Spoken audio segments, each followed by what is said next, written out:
Good morning everyone. Najmun Zahid academy पर आपका स्वागत है। मैं आपके साथ मोहम्मद परवेज।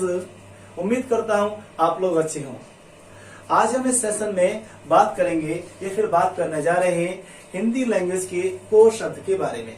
आज हम पहला पॉइंट 4 पॉइंट्स पर बात करने वाले हैं। उसमें पहला पॉइंट ये है, आप कोर शब्द को हिंदी लैंग्वेज के किन शब्द के बाद बोल सकते हो। पॉइंट नंबर 2, कोर शब्द को हिंदी लैंग्वेज के किन या कौन से शब्दों के बाद आपको को नहीं बोलना चाहिए। पॉइंट नंबर 3, ऐसे वो कौन से वर्ड हैं जिनके आने पर को के लिए इंग्लिश में किसी भी पॉइंट का यूज नहीं किया जाता है। पॉइंट नंबर 4, आपको जानना है लास्ट में इंग्लिश लैंग्वेज में को के लिए टू कब बोलना है और को के लिए टू कब नहीं बोलना चाहिए। तो हम इन चारों पॉइंट्स पर डिस्कशन करेंगे। आइए शुरू करते हैं। पॉइंट नंबर 1, आपको पहले यह जानना है कि हम को हिंदी लैंग्वेज में किन शब्दों की बात बोल सकते हैं। उसमें पहला पॉइंट ये है, आप किसी नाउन या प्रोनाउन के बाद में को शब्द को बोल सकते हो। जैसे मोहन को, सोहन को, राम को, नाजिया को, अलीना को, साजिया को। प्रोनाउन के लिए आपको, मुझको, हमको, उनको। तो हम नाउन प्रोनाउन के बाद बिंदास तरीके से को बोल सकते हैं। पॉइंट नंबर 2, अब आपको को नहीं बोलना है। अगर आप बोलते हैं कोई वर्ब जैसे जाना, आना, खाना, उठना, बैठना, को नहीं बोलना है। पॉइंट नंबर 2 है एडजेक्टिव के आने पर।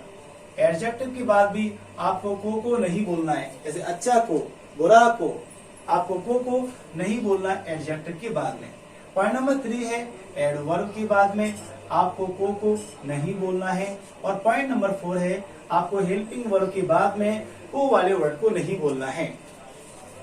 पॉइंट नंबर 3, अब मैं वो वर्ड लिख रहा हूं जिनके आने पर को के लिए इंग्लिश में आप किसी भी पॉइंट का यूज नहीं करोगे। उसमें पहला वर्ड है चाहिए।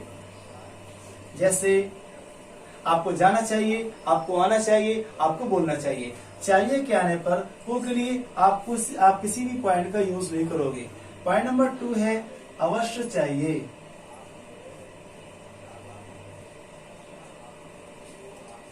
पॉइंट नंबर 3 इसमें है ना है। जैसे आपको जाना है, आपको आना है, आपको बोलना है, आपको पढ़ना है। आपको के लिए किसी वर्ड का यूज नहीं करोगे। और लास्ट का पॉइंट है पैसिव के आने पर या पैसिव में होने पर आपको को के लिए नहीं यूज करना है। अगर हम सब्जेक्ट के साथ को वाला वर्ड बोल रहे हैं तब। अब बात करते हैं 4 पॉइंट के बारे में, इंग्लिश लैंग्वेज के बारे में। पहला पॉइंट, इंग्लिश में को के लिए कौन सा पॉइंट यूज करें और कौन सा पॉइंट नहीं यूज करें। तो पहला ए पॉइंट है, आप को के लिए इंग्लिश में कुछ यूज नहीं करोगे। पॉइंट नंबर बी है, आप को के लिए इंग्लिश में टू का यूज करोगे और टू का यूज नहीं भी कर सकते हो, ये आपकी चॉइस के ऊपर है। अब बात करते हैं को के लिए कब हमें टू को या किसी भी वर्ड को यूज नहीं करना है। अगर आप सेंटेंस में वर्ब बोल रहे हो विदाउट ऑब्जेक्ट वाले, तब आपको को के लिए किसी भी पॉइंट का यूज नहीं करना है। पॉइंट नंबर 2 या बी, अगर आप वर्ब बोल रहे हो सेंटेंस में डबल ऑब्जेक्ट वाली वर्ब, तब आप को के लिए टू बोल सकते हैं और को के लिए कुछ नहीं बोल सकते हैं।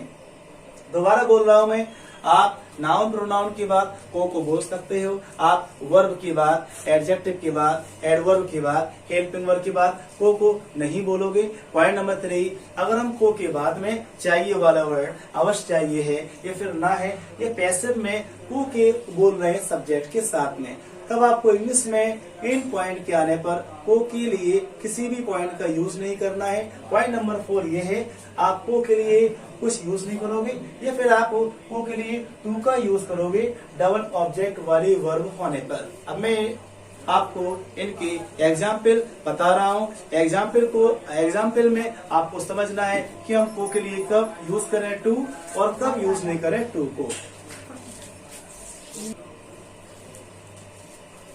मैंने इस सेंटेंस को लिखा है आपके सामने, जिसमें को का यूज किया है राम को, अली को, उसको।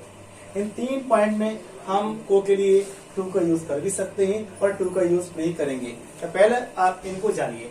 राम को देखो, देखना ये विदाउट ऑब्जेक्ट वाली वर्ब है। अब इस सेंटेंस में को के लिए हम कुछ भी यूज नहीं करेंगे। जैसे सी राम, राम को देखो सी राम, मोहन को देखो सी मोहन, अली को देखो सी अली। दूसरा सेंटेंस है अली को मेरी किताब दो। तीसरा सेंटेंस है उसको मेरी किताब दो।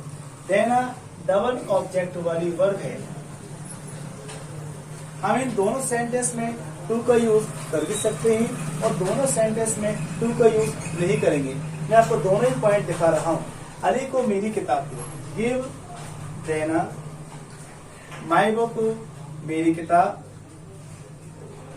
अली को टू अली।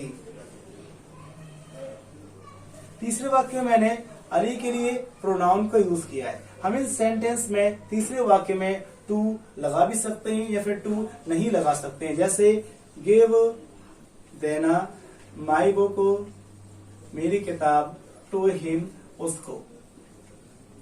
अगर हम इस इनडायरेक्ट ऑब्जेक्ट को दिखाएंगे डायरेक्ट ऑब्जेक्ट की प्लेस पर, तब हम इस टू को यूज नहीं करेंगे। जैसे गिव हिम माई बुक।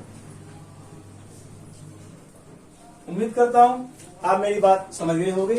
अब इन चारों सेंटेंस में हमने को के बाद में चाहिए वाला वर्ड बोला है, या को के बाद में अवश्य चाहिए वाला वर्ड बोला है, को के बाद में ना है बोला है। हमने को से पहले जो वर्ड है उसे सब्जेक्ट बनाया है। इन चारों सेंटेंस में हम को के लिए कुछ भी यूज नहीं करेंगे। राम को जाना चाहिए, राम शुड गो। राम को आना चाहिए, राम शुड कम। राम को देखना चाहिए, राम शुड सी। आप किसी भी सेंटेंस को बोल सकते हैं। राम को अवश्य जाना चाहिए, राम अवश्य चाहिए के लिए मस्ट का यूज करते हैं, राम मस्ट गो। राम को अवश्य जाना चाहिए। राम को जाना है, इस सेंटेंस में हम इज टू का यूज करेंगे, Ram is to go. Ram को जाना है, Ram is to go. Ram को आना है, Ram is to come. Ram को देखना है, राम इज टू सी। सातवां सेंटेंस राम को देखा जाता है, ये पैसिव सेंटेंस है, राम इज सीन। राम को देखा जाता है, राम इज सीन। राम को बुलाया जाता है, राम इज कॉल्ड। उम्मीद करता हूं आपको ये सेशन पसंद आया हो। प्लीज चैनल को सब्सक्राइब कीजिए और वीडियो को लाइक कीजिए और इसको खूब शेयर कीजिएगा। मिलते हैं नेक्स्ट वीडियो में। जय हिंद।